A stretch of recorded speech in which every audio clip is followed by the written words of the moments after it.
If Okay. everyone could just go around and say and spell their full name and their title for me, that would be wonderful. Okay. I am Heather Lemaster. Heather, and then last name is Lemaster. I'm a licensed midwife. I am Jerry Ryan, Gerri, last name Ryan. I am a licensed midwife, certified professional midwife. I'm Andrea Bergeline, last name Bergelen. I'm a licensed midwife and certified professional midwife. Okay, so let's talk about 2020. What kind of trends have you all observed since the pandemic hit? Do you feel like more people are reaching out, asking about home births and maybe what their options are? I would say once everything shut down, we had a huge increase. In fact, I would say that for our home birth practice, probably a 50% increase in inquiries. And for the birth center, I checked with the birth center owner and she said probably about a 50% increase also. That was initially through the months of March and April.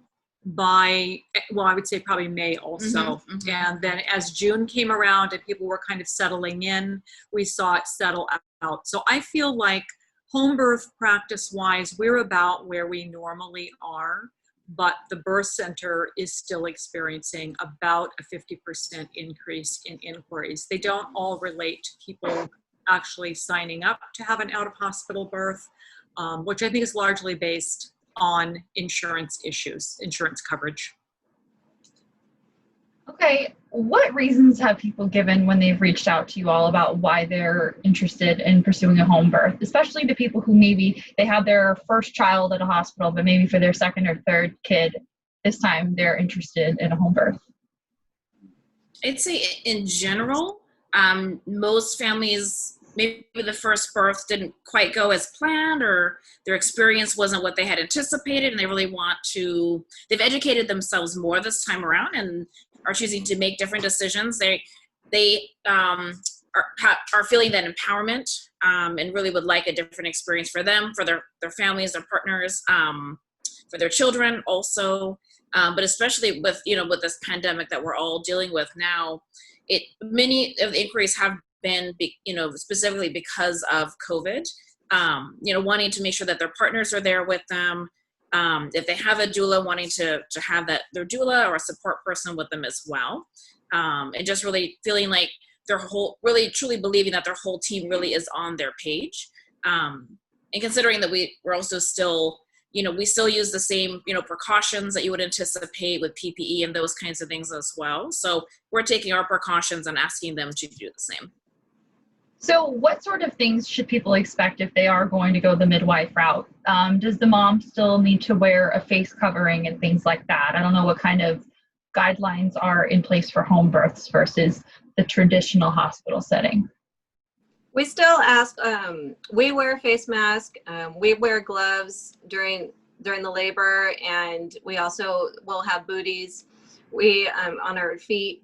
We ask that the moms and dads wear a mask, and most of the times moms can do the early labor in mask, but if it gets back down to the pushing phase and everything, they can't, it's very difficult, so they usually take it off in that sense. But the dads for the most part still keep their mask on, and the doulas as well.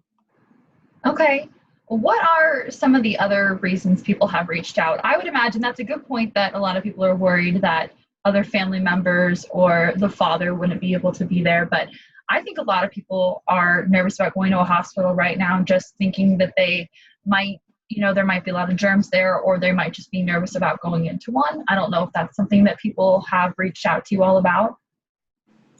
I think there's two aspects there that we have seen. One is most of the families that we are working with are really very careful in terms of social distancing, of sheltering in place. Those are things that we ask of them, and those are the families that we feel most comfortable working with.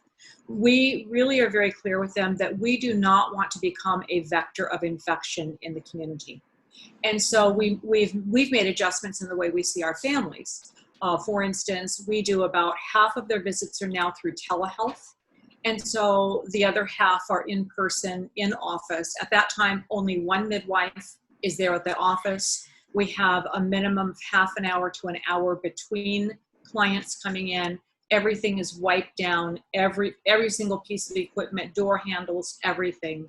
So we're taking those kind of precautions, and we ask the families that we work with to do the same. I understand the difference between somebody wanting an at-home birth versus the hospital birth, but can you explain to people who maybe aren't aware the difference between a birthing center and then the traditional hospital setting? I know that it's a little bit more flexible. I took a class about it in college, and I just remember we watched this movie where the woman, she was allowed to get in like any position she wanted to get the baby, so she could get on all fours if she wanted to, and there were just kind of more options. I don't know why that stuck out to me, but that's like one memory that I have from watching this movie. But if you could explain the difference between a birthing center and a hospital, that would be wonderful. Yeah, I mean, I'd say, in general, for the most part, we carry the same supplies that you would anticipate, having. Those, that by itself isn't any different. We have IV supplies, antibiotics, oxygen for mom and baby, just, all of the quote unquote medical things. Obviously the differences would be that we don't have an OR, just a few feet away. We specialize in normal, healthy pregnancies. Obviously high risk mamas and pregnancies and babies really should be in the hospital. They really do need that extra monitoring. So what we usually, in our consults with families, we usually just tell them, that one of the differences really between home birth and birth centers, either that, we can come to your bedroom or you can come to ours. And so we have tubs, we have showers available. They're quite nice. They're probably nicer than maybe many of ours that we might have in our own home. But I think for the most part, families really want to feel that connection with their team, and they really want to feel like they want to go somewhere, but they really want to feel like really understand and be able to see that we do have all of that technology available for them. And I think birth has been very institutionalized in our society. And so it's not uncommon for people to want to be in an institution. So birth centers set that a beautiful setting for them to be able to feel safe. They know the equipment is there. We feel pretty safe about it because we know the cleaning that we do, and it, what happens. So it's a wonderful opportunity for many people. Their insurance will cover a birth center, but it may not cover their home birth. So it's important to have options. And you're right, women can get in whatever position they want to. Women are the ones who are birthing the baby. Nobody delivers babies. We may receive them, but the woman who's birthing brings her baby out. She's the one who delivers. And that's the message that the families that work with us have expressed that they really appreciate. They're the ones empowered. It's their child. They live with the consequences of the choices they make. And so they're very thoughtful and informed about those choices. I know delivered isn't the verb that you all like to use, but how many babies do you deliver each year in San Diego County, more or less? I'll just start off by saying there's probably about 34 midwives, home birth practicing midwives, and birth center practicing midwives in San Diego County. And so the current national statistic is about 8 to 9% of all babies are in the care of midwives, whether that's in hospital, birth center, or home. And I would say, depending on what part of San Diego you live in, we have different statistics. So in speaking for our practice, we typically average anywhere from 2 to 4 home births per month.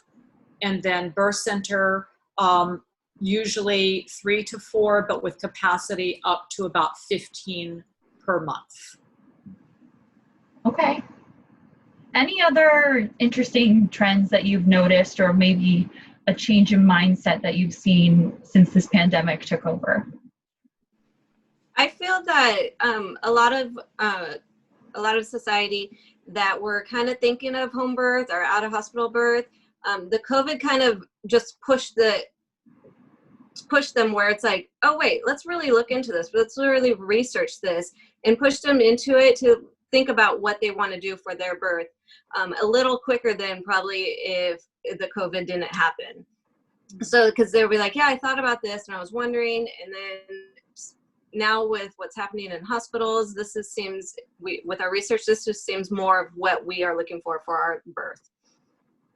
And I also just want to say the families that we have been able to serve in these last few months have had amazing birth center births, the ones especially in the birth center, because that's where our population has increased more. And to hear their comments and to see the things that they write, like on our Google review, it's really refreshing and tells us that we're serving a need in the community that's not being met.